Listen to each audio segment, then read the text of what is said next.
আল্লাহ তাআলা বলছেন, ইয়া আইয়ুহাল্লাযীনা আমানু, হে ঈমানদারগণ, কুতিবা আলাইকুমুস সিয়াম, তোমাদের উপরে রোজা ফরজ করা হলো, কামা কুতিবা আলাল্লাযীনা মিন ক্বাবলিকুম, যেমনটা ফরজ করা হয়েছিল তোমাদের পূর্ববর্তীগণের উপর, মানে পূর্বের ঈমানদার উম্মতদের উপর।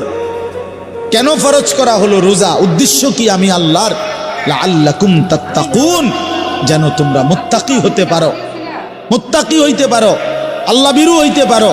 আর মুত্তাকি হলে কি লাভ হবে?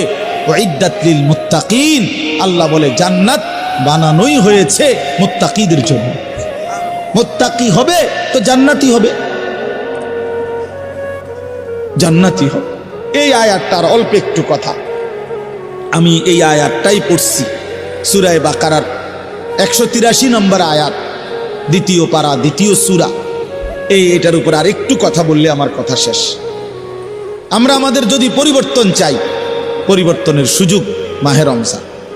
আমরা যদি আখিরাত সাজাইতে চাই, আমাদের জন্য শ্রেষ্ঠ সুযোগ মাহে রমজান। আমরা যদি ঘুরে দাঁড়াইতে চাই, আমাদের জন্য শ্রেষ্ঠ সুযোগ মাহে রমজান। মাহে রমজান, আল্লাহ নাফরমানির এই জিন্দিগি আমি ছেড়ে দেব, আপনার রঙে রঙিন হব, তাইলে শ্রেষ্ঠতম সুযোগ মাহে রমজান। মাহে রমজানের মধ্যে অসম্ভব শক্তি আছে, মাহে রমজানের মধ্যে অসম্ভব পাওয়ার আছে। আল্লাহ বলছে, রমজানে বান্দা আইসো আমার কাছে, রাত দিন 24